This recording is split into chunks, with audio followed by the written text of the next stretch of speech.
Dan mimpi penglihatan itu untuk menolongmu. Tujuan daripada nubuatan adalah to edify atau untuk membangun kehidupanmu. Allah tidak pernah memberikan sebuah tool atau sebuah peralatan seperti mimpi dan penglihatan untuk menghancurkan Anda atau mencuri damai sejahtera. Kalau Allah memberikan sesuatu seperti itu kepadamu, itu karena Tuhan berarti Tuhan sedang DM atau direct message kepada Anda. Berarti ada sesuatu yang Tuhan wahyukan. Ada sebuah solusi, ada sebuah hikmat yang Tuhan beri, ada sebuah tuntunan, ada sebuah bocoran tentang masa akan datang.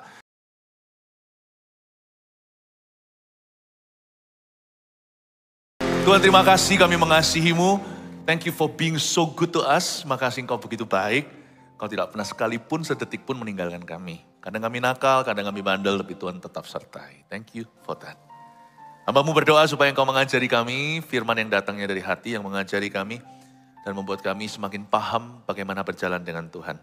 Tuhan, jadikan kami lebih dari pemenang, dari dalam diri kami, jadikan kami lebih dari pemenang ya Tuhan. Sehingga kami tidak tergantung keadaan. Berkati ya Tuhan seluruh jemaat-Mu, buat bertumbuh. Sembunyikan hamba-hamba-Mu di balik salib-Mu. Dalam nama Yesus. Haleluya. Amin. Puji Tuhan. Shalom semua. Berikan tepuk tangan untuk Tuhan. Come on. God bless you. Buka bersama dengan saya di Kejadian pasal ke-41. Ayat 14 sampai 36. Nanti beberapa ayat saya berhenti dan jelaskan. Ambil catatan ya. Kejadian pasal 41 ini adalah mimpinya Firaun di Mesir. Saya bacakan. Sudah ya, sudah siap ya. Judulnya mimpi Firaun mengantisipasi keadaan dunia. Saya baca. Kemudian Firaun menyuruh memanggil Yusuf. Segeralah ia dikeluarkan dari tutupan. Ia bercukur dan berganti pakaian, lalu pergi menghadap Firaun. Berkatalah Firaun kepada Yusuf, aku telah bermimpi dan seorang pun tidak ada yang dapat mengartikannya, tetapi telah kudengar tentang engkau. Hanya dengan mendengar mimpi saja, engkau dapat mengartikannya. Berhenti sebentar, langsung di episode tengah. Saya nggak ceritakan dari awal, terlalu panjang soalnya. Tuhan memberi mimpi kepada seorang raja, Firaun, raja di Mesir, waktu itu adikuasa. Kenapa Tuhan bicara lewat mimpi? Karena dalam mimpi kita nggak bias biasanya. Mimpi itu ketika kita nggak berdaya, meskipun alam bawah sadar kita terpengaruh dengan kejadian siang harinya, tapi mimpi adalah satu sarana Tuhan bisa bicara dan kita tidak bisa membantah. Dan kali ini Tuhan bicara kepada seorang raja namanya Firaun, memberitahukan keadaan dunia nanti bagaimana. Masuklah Yusuf. Yusuf ini kita tahu semuanya ceritanya, dia di penjara. Di penjara karena fitnah. Kalau saya jadi Yusuf ya, kita pasti sudah marah, kecewa sama Tuhan. Kalau 1-2 tahun, biasalah. Yusuf ini bertahun-tahun dalam penjara. Dari masa mudanya yang kurang bahagia, dijual sama saudara-saudaranya, dibawa ke Mesir, rumah Potifar, udah bagus karirnya mulai menanjak, dijatuhkan lagi. Kan gak enak ya, orang itu dikasih harapan palsu, jatuh. Lalu harapan palsu, kembali jatuh. Tapi Yusuf ini saya kagum sekali. Mimpi itu Tuhan bisa bicara. Tetapi kita perlu mempersiapkan diri dalam kenyataan atau realita. Allah bicara itu satu sisi koin. Koin satunya lagi sukses kita juga bergantung reaksi atau respon hati. Saya menemukan bahwa Yusuf ini ketika dipanggil oleh pegawai Firaun, kemudian Firaun menyuruh memanggil Yusuf ayat 14, segeralah ia dikeluarkan dari tutupan. Kata segeralah itu menunjuk kepada waktu Tuhan telah tiba. Dan kalau Tuhan punya waktu datang, promosi atau apa, Anda tidak bisa lagi mempersiapkan secara rohani. Rohanimu harus siap. Untungnya yang dipersiapkan oleh Yusuf hanyalah jasmani. Ia bercukur dan berganti pakaian. Lalu pergi menghadap Firaun. Untungnya Yusuf hanyalah perlu pakai baju. Dia nggak perlu pemulihan gambar diri. Yusuf tidak perlu dilayani kelepasan lagi karena kepahitan yang sudah mengakar di dalam hati. Yusuf segera dikeluarkan dalam tutupan, sudah setengah matang alias ready.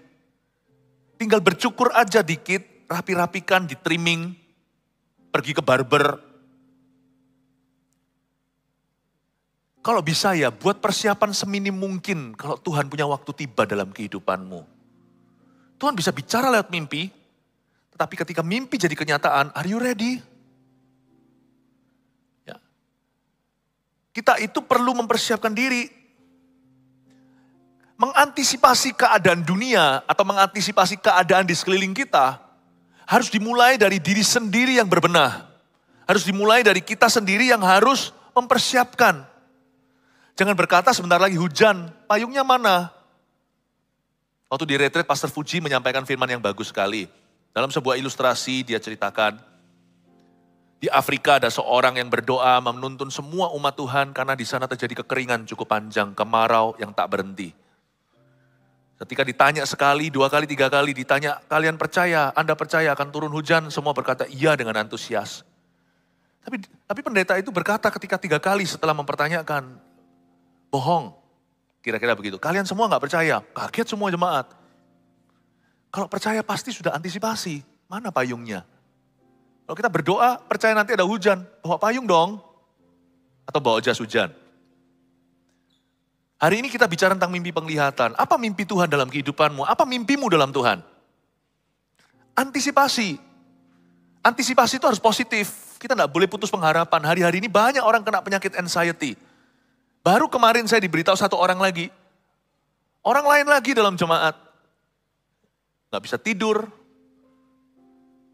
Cemas hatinya. Was-was. Linglung, gak bisa berpikir.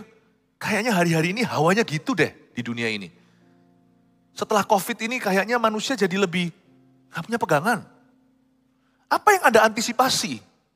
Ketika dokter memvonismu sesuatu misalnya. Dokter ini seringkali dibilang memvonis ini itu. Enggak loh, dokter itu pahlawan sebenarnya.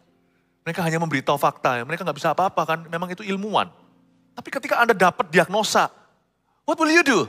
Apa yang Anda antisipasi? Mati?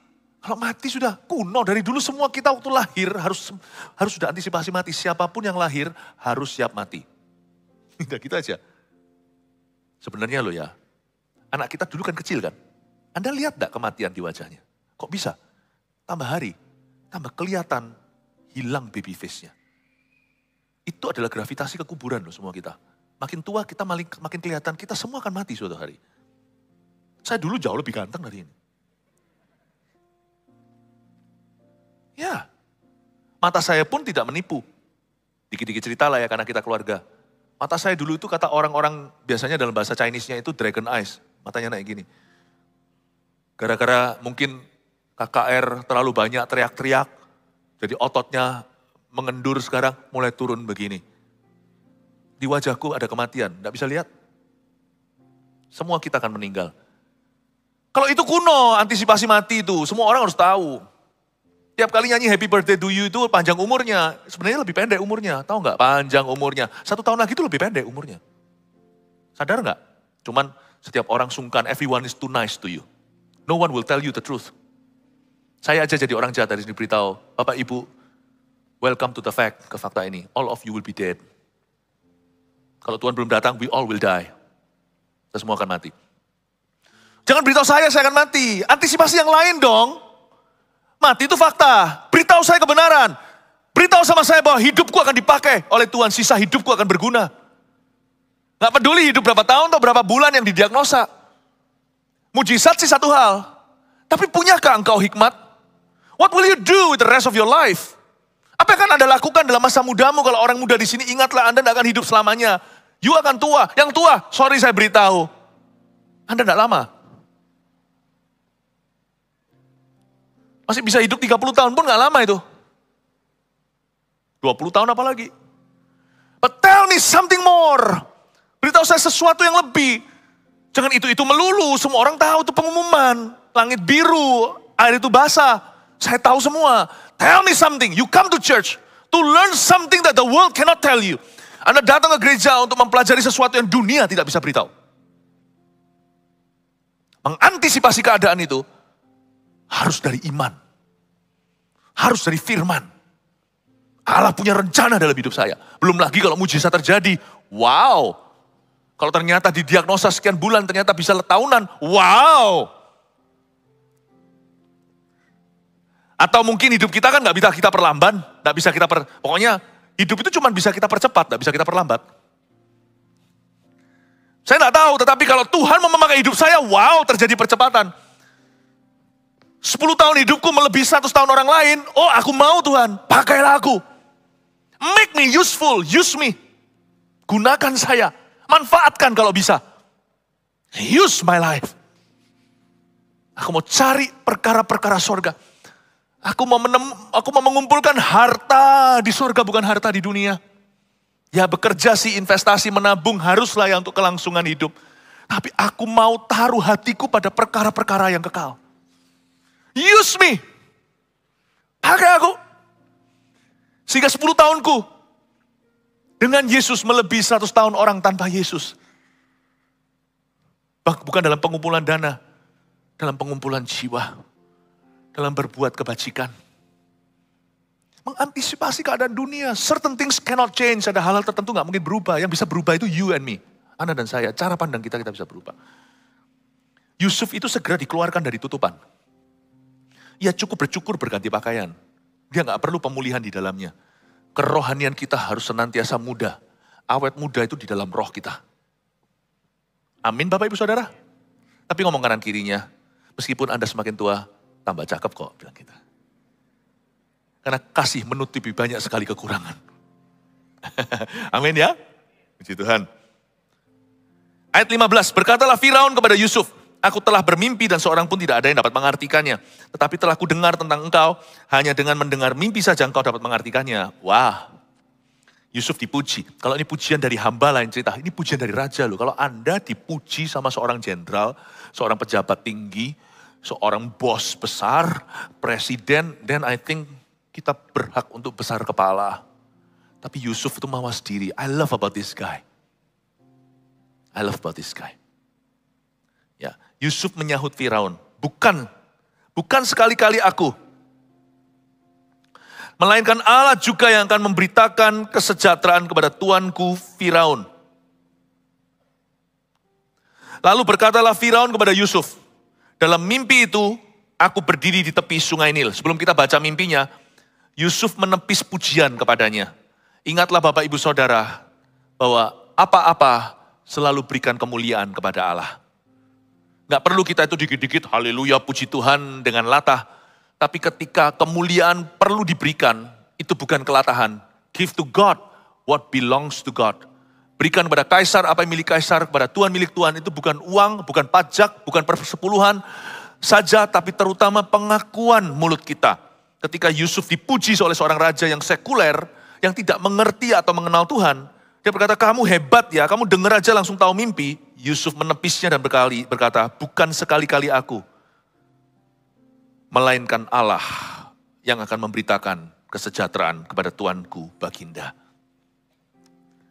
Mengantisipasi keadaan dunia, kita perlu selalu mawas diri. Keadaan itu berubah-ubah, tapi kita jangan berubah warna. Dalam suka maupun dalam duka, tetaplah berkenan sama Tuhan. Ketika doa dijawab, tidak dijawab, tetaplah setia. Ketika mujizat terjadi, mana mujizatnya? Jangan sangkali Tuhanmu. Tetaplah layani dia dengan segenap hati. Yusuf ini ketika dia itu dipuji, dia berkata bukan sekali-kali aku, melainkan Allahku. Cara kita mengantisipasi segala sesuatu yang terjadi di sekeliling kita adalah kita tetap teguh berdiri. Jangan goyah, jangan goyang ke kanan kiri. Di zaman-zaman edan seperti ini, orang yang tenang yang bertahan. Bukan orang yang panik. Sebab semua itu goyang sekarang ini di dunia, semuanya goyang. Meskipun sekarang kita sudah lewati pandemi, menjadi from pandemic to epidemic atau apa berikutnya. Tapi tetap ya, ada satu hal yang tidak berlalu. Banyak orang sudah mentalnya terpukul jatuh. Tahu nggak orang yang bertahan itu orang yang tenang. Orang yang percaya sama Tuhan, itu yang bertahan. Sadari posisimu berdiri, be quiet on the inside. Jadilah tenang di dalammu. Yusuf dipuji tidak besar kepala, dijatuhkan juga nggak apa-apa. Ini orang kayak gini tuh, bukan berarti hambar perasaan. Orang ini nggak punya feeling kali, bukan. Dia taruh perasaannya at the center of the cross. Dia taruh perasaannya berada di pusat poros kehendak Allah. Yaitu persis di senternya salib Yesus Kristus di perjanjian lama. Ini Yesus belum datang sih tentunya, tapi saya bicara tentang Kristus di segala zaman. Dipuji hari-hari ini, pokoknya belajar. Dipuji jangan meletus atas. Kalau kita dihina, jangan melorot ke bawah. Orang yang teguh, umat yang mengenal Allahnya akan bertindak. Akan tetap tenang dan akan bertindak. Ini, hari-hari ini Tuhan ajari kita untuk menjadi orang yang tenang. I do not want to see, sebagai gembalamu, saya tidak ingin melihat satu lagi baik tua atau muda, orang kena anxiety. Not in my church. Tidak di dalam gereja kita. Malah justru di gereja kita yang terpelecok akan disembuhkan, yang lututnya lemah akan dikuatkan, yang tangannya turun akan diangkat. Di sini, people get healing. Amin. Antisipasi keadaan gonjang-ganjing. Kalau Anda dan saya mengira bahwa semua yang telah kita lalui ini sudah terakhir, coba baca kitab Wahyu. Dunia akan semakin menggila, akan semakin goyang lagi. Nanti lihat ya, satu hal selesai, nanti ada hal lain. Mungkin ada hal yang 100 tahunan, lalu ada pandemik seperti itu. Nanti setiap 100 tahun ada lagi, dulu ada namanya Black Death atau Spanish flu. Flu Spanyol. Lalu nanti ada apa? Nanti ada kasus rasisme. Nanti ada perang antara bangsa, sekarang seperti Ukraine dan Soviet. Lalu nanti ada apa? Gunjang-gunjing lokal, internasional. Nanti ada goncangan politik, ada apa? Dunia ini gak mari-mari. Jadi siapa yang bertahan? Yang tenang. Yang tenang dalam Tuhan, itu yang bertahan. Your dream is in the Lord. Mimpimu itu dalam Tuhan. Ingatlah Bapak Ibu, kalau mimpimu dalam Tuhan berarti bangun tidurmu dalam Kristus. Selalu katakan pada diri sendiri, God will take care of me. God will take care of me. Tuhan akan jaga aku. God will take care of me. Tahu gak, tiap hari saya itu dengan perasaan lugu aja, everyday believing, setiap hari hanya percaya, but God will take care of me. And God will take care of those I take care of. Awal mulanya itu personal, Tuhan akan jaga saya, lalu Tuhan akan menjaga orang, siapapun yang saya jaga. Saya percaya Tuhan akan jaga jemaat yang kami gembalakan. Katakan amin dong. Kalau enggak, kecuali tidak mau dijaga ya sudah. Sekali lagi, Tuhan akan menjaga gembala yang kami gembalakan. Jemaat yang kami gembalakan. Amin, puji Tuhan. Itu berarti Anda. Tuhan akan jagai keluarga kita. Tuhan jagai orang-orang yang berharga, yang penting dalam kehidupan kita. God will take care of me. God will take care of us. Saya suka sekali Yusuf. Difitnah, marah, enggak sih. Sakit hati, enggak. Sedih, iya. Bingung, iya. Enggak semua feelingnya Yusuf itu positif. Tapi juga tak ada satupun yang negatif. Perasaannya Yusuf itu semuanya itu jujur. Bingung, Yusuf tuh bingung. Yusuf sedih. Ya kan? Tapi enggak. Tapi Yusuf marah. Enggak, buat apa marah? Kalau marah dia malah enggak betah, malah enggak karuan. Dianya yang kena nanti, dianya yang jantungan. Kepahitan? Sama sekali tidak. Kalau dia kepahitan mana bisa dia artikan mimpi. Waktu dia keluar segera dari ketutupan itu, ia langsung mengartikan mimpi Firaun kok. Berarti luar biasa. Dia jaga kerohaniannya. Itu pentingnya kita harus hidup berjaga-jaga. Kita lihat ayat 17 sekarang mimpinya. Lalu berkatalah Firaun kepada Yusuf, dalam mimpiku itu aku berdiri di tepi sungai Nil. Ini mimpinya ya. Let's go through ya, kita lalui mimpinya. Lalu tampaklah dari sungai Nil itu keluar 7 ekor lembu yang gemuk badannya. Ingat 7 wagyu. Jadi lapar ya. Apalagi sekarang daging lagi masalah kan. Lalu tampaklah dari sungai Nil itu keluar 7 ekor lembu yang gemuk badannya dan indah bentuknya. Ini loh, orang-orang yang gak terlalu langsing dipuji Tuhan juga, kok lembu gemuk aja dibilang indah. Bentuknya gak apa-apa, jangan depresi karena berat badan kita. Oke? Terima diri sendiri dulu karena Yesus menerimamu. Yang penting sehat Bapak Ibu, amin. Ya. 7 ekor lembu yang gemuk badannya dan indah bentuknya dan makan rumput yang di tepi sungai itu. Tetapi kemudian tampaklah juga keluar 7 ekor lembu yang lain, kulit pemalut tulang. Sangat buruk bangunnya dan kurus badannya. Tidak pernah kulihat yang seburuk itu di seluruh tanah Mesir. Oke, jangan hilang ya. Pertama dia lihat 7 ekor gemuk, sapi-sapi semua. Lalu nanti 7 ekor lagi kurus, krempeng, jelek sekali. Kayak sapi yang kelaparan. Ayat 20, lembu yang kurus dan buruk itu memakan ke 7 ekor lembu gemuk yang mula-mula. Yang kurus makan yang gemuk. Lembu-lembu ini masuk ke dalam perutnya. Tetapi walaupun telah masuk ke dalam perutnya, tidaklah kelihatan sedikit pun tandanya. Bangunnya tetap sama buruknya seperti semula, lalu terjagalah aku. Lucu. Sapi-sapi yang kurus-kurus makan yang gemuk, yang wagyu-wagyu, tetap kurus, tanpa sisa, tanpa jejak. mana sapi gemuk tadi? Nggak ada ceritanya. Ya, selanjutnya dalam mimpiku itu kulihat timbul dari satu tangkai 7 bulir gandum yang berisi dan baik. Tetapi kemudian tampaklah juga tumbuh 7 bulir yang kering, kurus dan layu oleh angin timur. Bulir yang kurus itu memakan ke-7 bulir yang baik tadi. Telah kuceritakan hal ini kepada semua ahli, tapi tidak seorang pun yang dapat menerangkannya kepadaku. Sedikit tips saja, mimpi yang dari Tuhan itu biasanya nggak hanya sekali. Biasanya akan di-repeat dalam ilustrasi yang berbeda. Ada yang sekali, ada yang enggak. Tetapi kalau Tuhan kasih kita mimpi yang dari Tuhan, itu pasti ada signifikan rohaninya. Pasti ada arti dan makna. Mimpi yang dari Tuhan itu bukan bunga tidur. Sedikit kasih tips ya. Otak kita itu sesuai dengan studi tentang tubuh, tentang our brain. Kita itu semua pemimpi, cuma enggak semua ingat mimpinya. Karena kita punya otak itu merekam kejadian-kejadian di pagi dan siang, sore malam bahkan, sebelum kita tidur. Jadi di bawah alam sadar itu di replay lagi. Ada studi juga yang mengatakan bahwa anjing pun bermimpi ngulang-ngulang adegan yang dia alami hari itu. Jadi ilmuwan, ini adalah penemuan ilmuwan. Tetapi mimpi dari Tuhan itu mengatasi alam bawah sadar kita. Kalau Roh Kudus masuk dalam mimpi orang itu, lalu memberitahu sesuatu, Anda pasti ingat. Dan hati kita, roh kita itu seperti diberitahu bahwa gambar tadi itu dari aku. Meskipun tidak semua kita langsung tahu artinya seperti Firaun ini, dia merasa puzzled atau dia merasa bingung awalnya. Apa artinya ya? Apa makna sesungguhnya? Tapi mimpi yang dari Tuhan itu selalu mengandung makna yang alkitabiah. Tidak tentu ada ayat firman, tetapi selalu akan menggambarkan sebuah adegan yang mendukung sebuah kebenaran firman. Dalam mimpi kita, kalau itu dari Tuhan, kita akan diberitahu sesuatu yang bukan dari rekayasa jiwa kita. Sesuatu yang sama sekali gua nggak pikirin. Saya nggak pernah terpikirkan, lalu muncul. Salah satu wujud fulfillment atau penggenapan ayat yang mata kita belum lihat, telinga belum dengar, yang belum berani kita pikirkan, bahkan doakan itu yang disediakan. Itu salah satunya kadang-kadang di-play sama Tuhan di dalam mimpi kita dulu. Sebagai down payment sebelum terjadi dalam realita. Hati-hati, setan juga bisa memberi mimpi, nightmare namanya. Tadi saya jelaskan di ibadah sebelumnya, saya lupa yang di kebaktian mana. Kalau Anda sering melihat orang mati, ngajak-ngajak, lai gitu ya. Jangan mau ikut ya.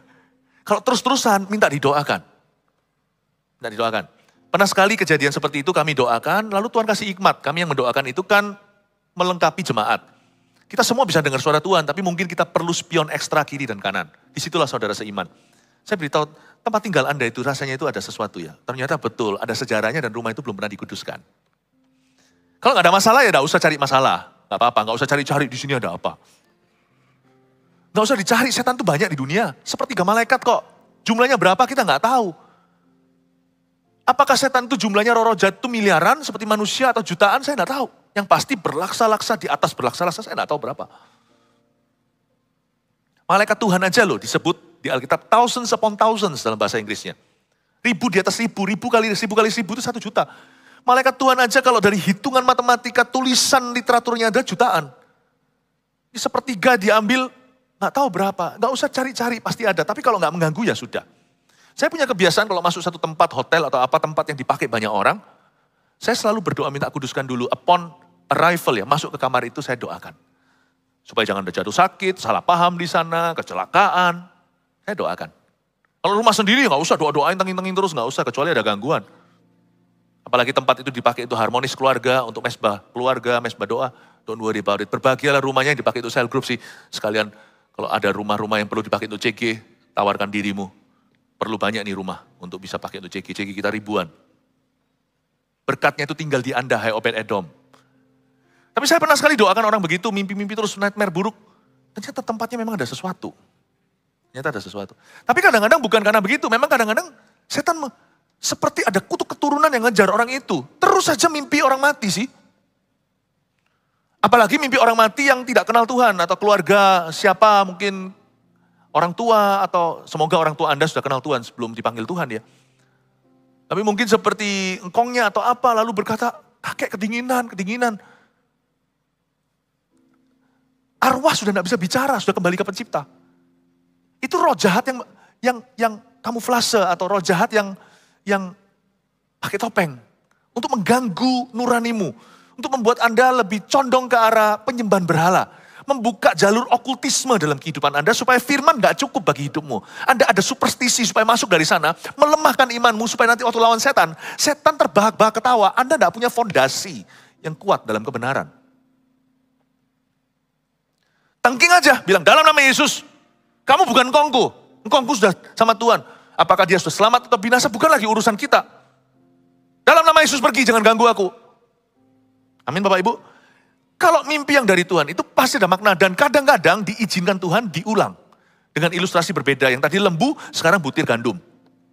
Bulir maksudnya. Kalau sampai, tapi tidak akan mengganggu. Mimpi yang dari Tuhan tidak akan membuat kita kehilangan damai sejahtera. Bingung kita itu bukan bingung yang negatif. Bingung kita itu bingung yang garu-garu kepala. Apa ya artinya? Lalu Tuhan akan memberikan artinya nanti melalui orang lain atau kepadamu sendiri. Tapi yang pasti kalau hubungan Anda dekat dengan firman, hikmat itu akan menjadi-jadi. Karena Yusuf, orang yang dekat pada Tuhan, makanya dia bisa mengartikan. Kedepan saya itu menubuatkan. Setelah hari ini saya ajarkan, banyak jemaat akan dapat mimpi dan penglihatan. Dan mimpi penglihatan itu untuk menolongmu. Tujuan daripada nubuatan adalah to edify atau untuk membangun kehidupanmu. Allah tidak pernah memberikan sebuah tool atau sebuah peralatan seperti mimpi dan penglihatan untuk menghancurkan Anda atau mencuri damai sejahtera. Kalau Allah memberikan sesuatu seperti itu kepadamu, itu karena Tuhan berarti Tuhan sedang DM atau direct message kepada Anda. Berarti ada sesuatu yang Tuhan wahyukan. Ada sebuah solusi, ada sebuah hikmat yang Tuhan beri, ada sebuah tuntunan, ada sebuah bocoran tentang masa akan datang. Yesus berkata tentang Roh Kudus akan memberitahukan kepadamu hal-hal yang akan datang. Salah satunya juga bisa lewat mimpi dan penglihatan. Karena apa yang akan datang nanti ke depan, gak tentu semuanya tertulis di Alkitab. Diinspirasi oleh ayat-ayat di dalam Alkitab seperti aku punya rancangan damai sejahtera, masa depan penuh pengharapan. Tetapi kalau Anda sekolah di Amerika, gak ada Amerika di dalam Kejadian sampai Wahyu. Kadang-kadang Tuhan kasih mimpi. Tuhan kasih mimpi sama saya berapa tahun sebelum saya masuk ke stadion tertentu. Kok lihat begini ya? Dan diulang lagi besoknya. Untuk mempersiapkan roh jiwa saya untuk ready pada hari itu terjadi. Mimpi dan penglihatan itu juga sebuah sarana untuk Tuhan komunikasi dengan kita. Makanya ibadah setelah ini nanti saya ajari gimana caranya tidur. Ternyata tidur tidak semudah tutup mata.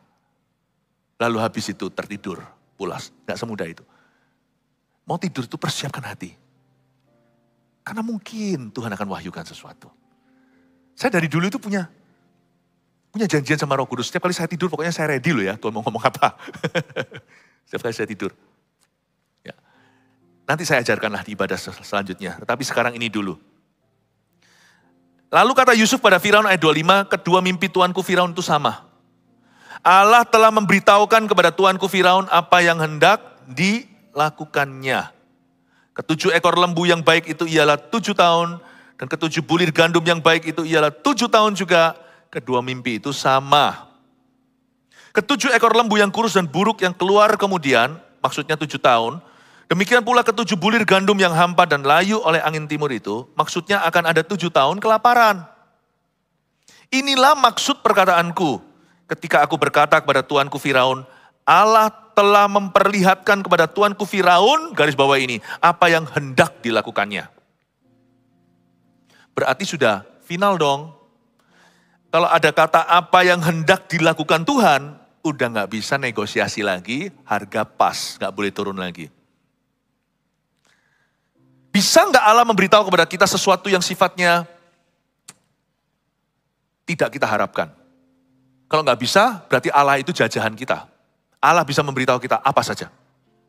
Dari ayat ini awalnya mengganggu saya, tapi keluarlah bulir hikmat. Tidak semua pewahyuan Tuhan itu diberikan kepada kita supaya kita mempersiapkan diri jangan terjadi. Ada hal tertentu yang Tuhan ucapkan, itu akan terjadi. There's nothing you can do to change it. Tidak ada yang bisa Anda lakukan untuk mengubahnya. What we can do is anticipate it. Apa yang kita bisa lakukan adalah mengantisipasi itu. Mengantisipasi bukan menunggu. Kalau menunggu itu sama seperti orang menunggu mati. Mengantisipasi itu berbuat sesuatu sampai hari itu. Paham maksud saya? Menunggu itu pasif. Antisipasi itu aktif. Menunggu itu tidak bisa berbuat apa-apa. Antisipasi itu melakukan kehendak Allah. Waktu saya baca ini, saya bertanya sama Tuhan, bertanya sama Roh Kudus waktu baca ayat ini. Lalu buat apa Tuhan beritahu Firaun? Kalau kelaparan ini tidak bisa disyafaati lagi, Tuhan alihkan. Kalau bisa aku tidak minum cawan ini, lalukan daripadaku. Ngapain berdoa kalau kita nggak bisa berbuat apa-apa? No, Tuhan wahyukan supaya Yusuf mendapat kesempatan membantu bangsa Mesir membuat pilihan. Kemudian ayat 29, ketahuilah Tuanku akan datang 7 tahun kelimpahan di seluruh tanah Mesir. Kemudian akan timbul 7 tahun kelaparan. Maka akan dilupakan segala kelimpahan itu di tanah Mesir, karena kelaparan itu mengurus keringkan negeri ini. Jadi arti mimpi ini bagi yang tidak familiar dengan cerita ini, 7 tahun pertama itu kelimpahan, wah surplus. Makan apapun, gak mikir beli apapun juga. 7 tahun kemudian setelah 7 tahun pertama itu kelaparan. Sisa-sisa harta gak ada lagi yang ditabung, investasikan. Semua berkat dulu bocor semuanya, jadi jatuh miskin seketika. Ayat 31, sesudah itu akan tidak kelihatan lagi bekas-bekas kelimpahan di negeri ini karena kelaparan itu, sebab sangat hebatnya kelaparan itu. Perhatikan ayat 32. Sampai 2 kali mimpi itu diulangi lagi bagi Tuanku Firaun, berarti hal itu telah ditetapkan oleh Allah. Dan Allah akan segera melakukannya. Berhenti di ayat 32. So what's your point, oh God? Apa tujuanmu memberitahu sama Firaun? Apa tujuannya? Bapak Ibu, jemaat yang terkasih, ada sebuah quote sebenarnya yang kita pernah lihat di toko buku Kristen. Pajangan-pajangan dari kayu apa untuk di rumah. Quote ini bukan dari Alkitab, tapi pasti dibuat oleh orang Kristen tentunya, karena ada Tuhan di dalamnya. Serenity atau apa, saya lupa. May God give me the grace to change the things I can. And to accept the things I cannot change. Kurang-kurang lebih gitu kata-katanya. Biar Tuhan memberikan pada saya serenity itu semacam peace, damai sejahtera, semacam hikmat bijaksana, untuk mengubah apa yang bisa saya ubahkan. Dan untuk menerima apa yang saya tidak bisa ubahkan. Inilah serenity-nya di kitab Kejadian. Sampai 2 kali mimpi itu diulangi Tuanku, Tuhan sudah decided. Tuhan sudah mantap. Tuhan sudah menetapkan bahwa Allah akan segera melakukan itu. Apa yang hendak dilakukannya di ayat 25. Yusuf berkata, Allah telah memberitahukan kepada Tuanku apa yang dia kehendaki, apa yang hendak dilakukan. Ini serenity-nya. Tidak bisa apa-apa. Jadi, kalau gitu gimana dong? Banyak orang kalau sudah kena sesuatu gitu ya, baik itu sudah terjadi atau nanti kita tahu itu akan terjadi, lemes dia. Dia gak bisa apa-apa. No. In Christ, ingat ini ya, there is always a door open to you, for you. Karena Yesus itu, di Yohanes 10 dia berkata, akulah pintu. Dalam Kristus selalu ada pintu terbuka. Dan selalu ada jalan, karena Tuhan berkata, I am the way. Gak pernah umat Tuhan itu bisa stagnan, gak pernah dikepung sungguhan, tidak pernah kita itu bisa terhimpit, dan gak bisa kemana-mana, gak bisa. Dalam Tuhan itu selalu ada jalan. Yang pertama perlu diubah tentunya adalah cara pandangnya. Kalau Tuhan mau mengubah seseorang, dia tidak mengubah jalan orang itu. Tuhan mengubah arahnya. Jalan selalu ada, tapi orang itu nggak bisa melihatnya karena arahnya salah. Allah akan mengubah direksinya orang itu. Makanya saya selalu punya filosofi begini dalam kehidupan saya. Kalau Anda tanya sama saya ini posisinya apa? Kalau di dalam gereja misalnya, atau perusahaan, kita bisa jadi direkturnya. Kata direktur atau direksi itu bagus. Itu direction. Seorang direktur harus bisa memberikan arah. Visi kita apa? Target kita utama seperti apa? Ke kanan, ke kiri, stop, berhenti, atau lanjut. Cut cost, kurangi outletnya, atau berkembang sekarang. Direksi harus datang dari direktur. Saya berdoa supaya setiap kita itu punya mental direktur. Tahu arah, Bukan jadi yes man yang hanya melakukan. Kalau bisa semua itu rise, kemampuannya itu di atas manajer semua. Saya berdoa supaya orang-orang yang saya pimpin semuanya itu bermentalkan direktur tapi berhati hamba. Nggak sampai notok di manajemen atau manajer saja. Kalau di dalam dunia ini, kita rise setinggi-tingginya. Bukan hanya bisa ngatur, tapi nggak bisa jadi pendobrak. Nggak bisa mikirkan maju perkembangan. Seperti orang-orang dunia di situ ada banyak CEO yang brilian. Barang biasa di tangannya itu bisa berkembang jauh. Padahal sama dengan tetangganya, tapi di sini cuma hanya bisa jadi satu. Di sini bisa mendunia di tangan orang yang satunya lagi. Itu cara berpikirnya berbeda. Minta sama Tuhan kemampuan. Minta sama Tuhan otak Salomo meskipun hatinya tetap Daud. Tapi dalam hidup ini, jangan pernah jadi direkturnya. Hidupmu secara pribadi, biarkan Yesus jadi direktur utamanya. You should not, kita tidak boleh menentukan arah hidup kita. Itu panggilan dan pemilihan Allah. Kalau hidup ini, kita harus menjadi steward atau menjadi manager atau menjadi pengelola kasih karunia. Dan kalau Tuhan kasih kita istri atau suami, mereka adalah ahli waris kehidupan bersama dengan kita, kelola bersama. Dalam job kita harus bermental setingginya. Dalam hubungan kita dengan Tuhan untuk kehidupan ini, let Him direct us. Kalau sekarang Tuhan izinkan saya masuk ke sebuah lembah, trust Him, He knows, Dia tahu kemana Dia bawa engkau pergi. Kalau kita ada di sini, jangan minta ke kemarin. Ketika kita pengkhotbah mengatakan begini, bodohlah, itu bukan dari hikmat orang yang berkata, hari lalu lebih indah dari hari ini. Kalau kita selalu gigit jari dan memandang ke belakang dan berkata, oh, yesterday, all my troubles seem so far away. Tahu lagu itu kan? Na la la la la la la la la. Oh yesterday, now I long for yesterday gitu. Itu lagu gak ada masuk di dalam playlist saya. Sebab saya gak suka kata-katanya yesterday. Kalau Tuhan bawa Anda ke sini sekarang, kalau Firdaus gak ada yang melawan. Tapi kalau lembah, banyak orang akan mengeluh. Yesterday, how I long for yesterday. You will have no strength. Anda tidak akan punya kekuatan untuk melawan setan di depanmu. Karena Anda mengambil alih direksi arah hidupmu. Kalau Allah membawa Anda ke barat, Anda ke barat, ke timur, ke utara, ke selatan, let Him be. Biarkan Dia jadi direktur utamamu. Kalau saya sekarang sudah ada di lembah seperti Yusuf sekarang ada di penjara, kelolalah kasih karunia di penjara. Ada kasih karunia karena Tuhan berkata sama Paulus yang ada duri dalam dagingnya. Kasih karuniaku itu ada dan cukup bagimu di musim sekarang, di titik ini dalam hidupmu. Ada kasih karunia, temukan, kelola. Yusuf mengelolanya jadi bagus, dia jadi kepercayaan di penjara. Dia kelola, ternyata diperhatikan Firaun, hari Allah tiba baginya, keluar dari tutupan, tinggal bercukur jenggot sebentar, udah bisa artikan mimpi, langsung jadi Perdana Menteri. Kalau hidup ini, jangan jadi direktur. Sama Tuhan, serahkan. Kalau engkau bawa aku ke sukses, jangan kita berkata yes. Jangan ambil dan pecat dirut atau direktur utamamu. Tetap ikuti dia. Sukses itu bukanlah tujuan utama. Pasti dari sini Tuhan akan bawa Anda kemana. Dalam kehidupan. Tapi kalau Anda lagi sengsara, jangan ngomel kita sama Tuhan. Jangan long for yesterday. Jangan terburu-buru ke tomorrow.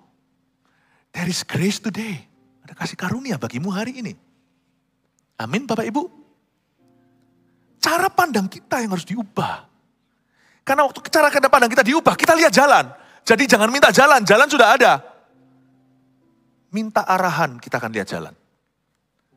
Semoga apa yang saya sampaikan ada hikmat-hikmat Kristus untuk Anda ya. Semoga Anda menangkap suatu rema, 2 buah rema untuk Anda bawa pulang dan berubah kita semuanya.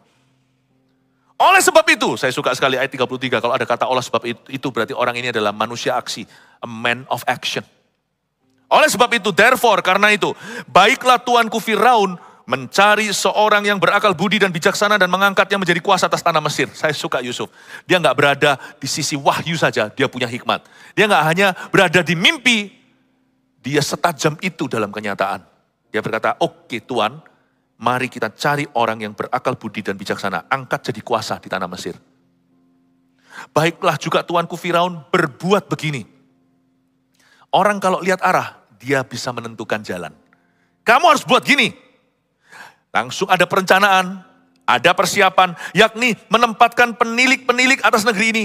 Dan dalam ke-7 tahun kelimpahan yang pertama itu memungut 1/5 dari hasil tanah Mesir, 1/20. 1/5 kok 1/20. 1/5 itu 20% maksudnya. Tuanku, 7 tahun 20%. Simpan di lumbung. Cari satu orang manajer yang bagus, yang bisa manage kasih karunia kelimpahan. Supaya nanti pada waktu kemiskinan, ada kasih karunia dalam kekeringan. Wow, Yusuf ini pinter, diatur. Dia buat swap.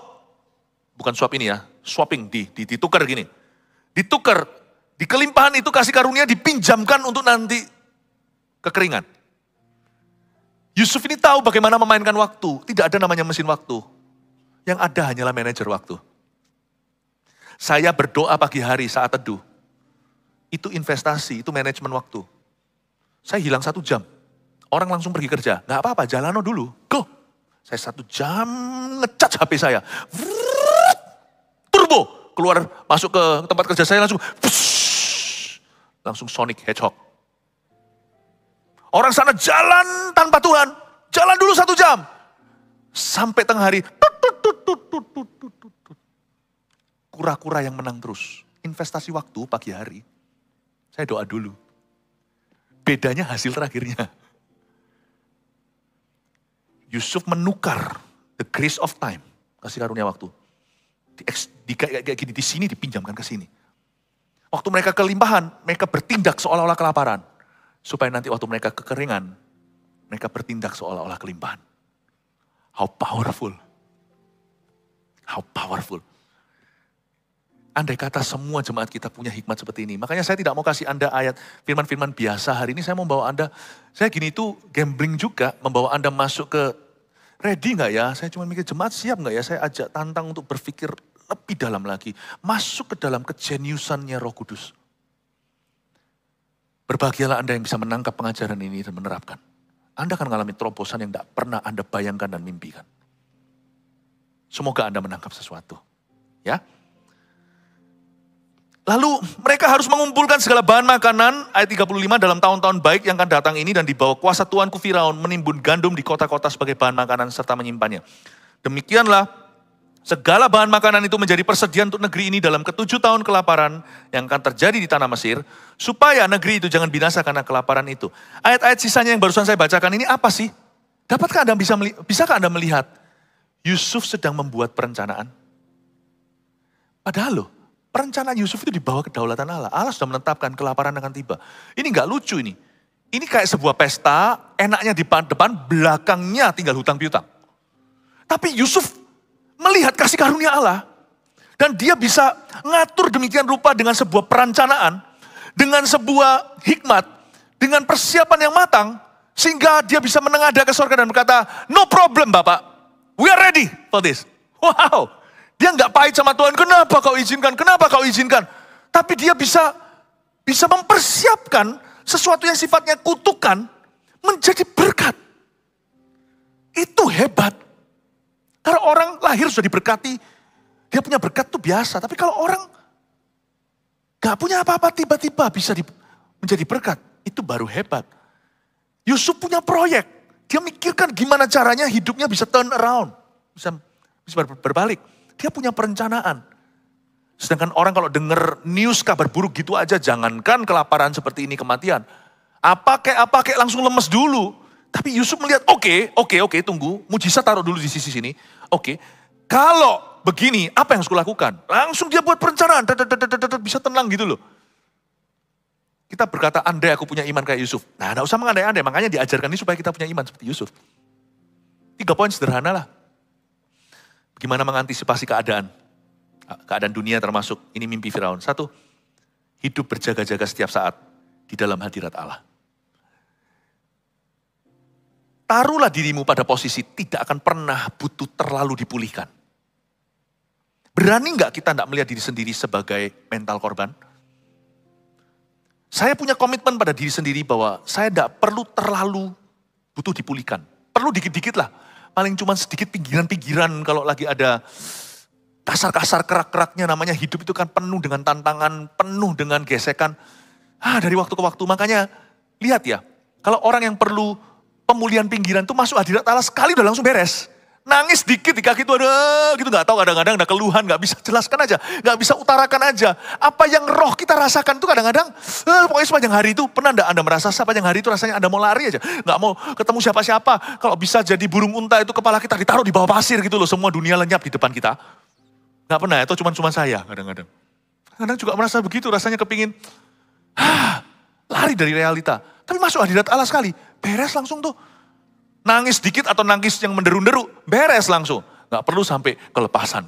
Gak perlu sampai, wah teriak-teriak, gak perlu. Saya sudah gak mau di level itu. Gak mau di level itu dalam hidup ini. Saya gak mau dibereskan sama Tuhan. Saya harus beres sama Tuhan, supaya saya bisa bereskan diri saya sendiri. Hiduplah berjaga-jaga setiap saat dalam hadirat Allah. Kayak Yusuf dikeluarkan dari tutupan, langsung tinggal bercukur, dikit berdandan, langsung Perdana Menteri itu. Taruhlah dirimu di posisi easy untuk promosi. Posisi yang gampang untuk promosi. Ya, amin.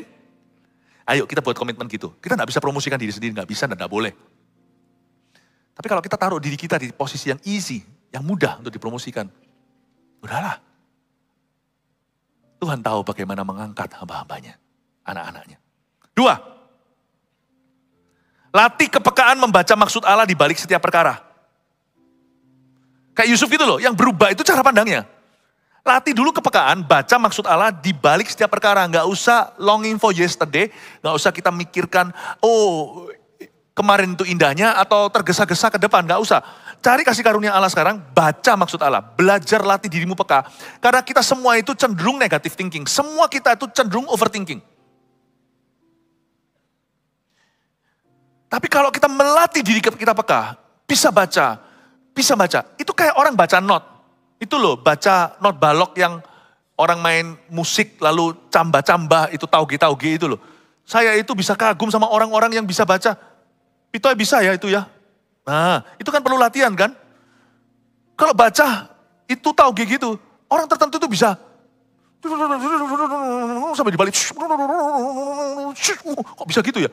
Saya satu tuh masih hitungin garisnya. 1, 2, 3. Oh ini berarti G. Kok bisa ya? Itu karena dia latih terus sengaja. Itu bukan bahasa ibu. Dia lahir gak kenal cambah itu. Dia lahir itu ngomong bahasa verbal dulu. Lalu bahasa Inggris kayak Indonesia, kayak Jawa, kayak apa.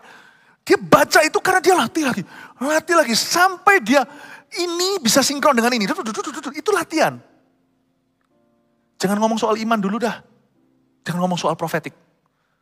Positive thinking dulu aja. Saya gak pernah ajari orang untuk berpikir positif. Karena itu pengajaran di luar sana itu enggak alkitabiah. Itu tiru-tiru kawiannya Bible. Malah justru kawian itu bahaya loh. Mending minum gula beneran daripada gula yang palsu kimia. Lebih baik gula darah kita naik sedikit, saya enggak menganjurkan, saya bukan dokter ya, ini cuma ilustrasi, oke ini hanya kiasan. Daripada diabetes sekaligus kanker. Saya enggak suka kawian, positive thinking, enggak usah. Tapi coba saya bicara bahasa dunia. Kalau positive thinkingnya dunia aja kita enggak bisa, mana bisa kita itu beriman? Karena iman itu standarnya gila. Biji sesawi bisa robohkan satu gunung tercampak ke lautan. Itu bukan positive thinking, itu crazy thinking. Tampar pipi kanan, kasih pipi kiri itu kalau orang gak berani ikut Yesus, gak bisa seradikal itu. Gak akan bisa menggenapi. Karena itu saya dorong Anda, latih kepekaan, baca cambah-cambah hidupmu, tauge itu. Aku tahu Tuhan pasti punya rencana. Meskipun seluruh daging kita menuduh Tuhan sudah meninggalkanmu, mati loh. No! G-A-B C-Crash B kresek. Baca semuanya itu, main, gak apa-apa, belepotan terus mainkan sampai maestro. You don't think like God in 1 year, in 1 month. You think like God after you walk over years. Kita gak bisa berpikir seperti Tuhan dengan berjalan 1 malam. Terus jalan tahunan. Lama-lama kita akan menjadi seperti Kristus. Latihlah kepekaan, baca maksud Allah di balik setiap perkara. Jangan jauh-jauh minta pertolongan Roh Kudus dan firman Allah karena kita tidak bisa berbuat itu sendiri. Ketiga, Ini dia. Buat perencanaan dan persiapan sebagai respon iman kita. Inilah yang dilakukan oleh Yusuf. Oke, aku buat persiapan kalau gitu. Aku buat perencanaan. Yusuf itu apapun yang keluar dan dihasilkan oleh tangannya, semuanya adalah dalam bahasa Inggrisnya faith projects. Semua dari tangannya keluar itu semua adalah proyek iman. Yusuf tidak pernah mengeluarkan proyek-proyek biasa. Bukan berarti yang luar biasa, enggak. Selalu keluar dari rasa percayanya dan confidence atau rasa yakinnya pada Tuhan. Jangan buat perencanaan apa-apa, kecuali dengan iman. Buat perencanaan dan persiapan sebagai respon iman kita. Satu respon yang berkenan, tanpa ini kita tidak bisa menyenangkan Tuhan, tanpa iman. Satu respon, jangan respon takut, respon kalah, respon ragu, respon bimbang. Respon iman satu-satunya currency mata uang yang diterima oleh sorga. 1, 2, 3, apa aja?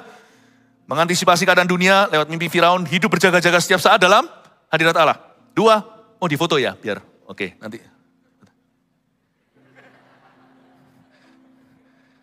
2, latih kepekaan membaca maksud Allah di balik setiap perkara. Kalau mau foto-foto silakan ya. Lalu buat perencanaan dan persiapan sebagai respon iman kita. Amin. Amin. Kasih tepuk tangan untuk Tuhan.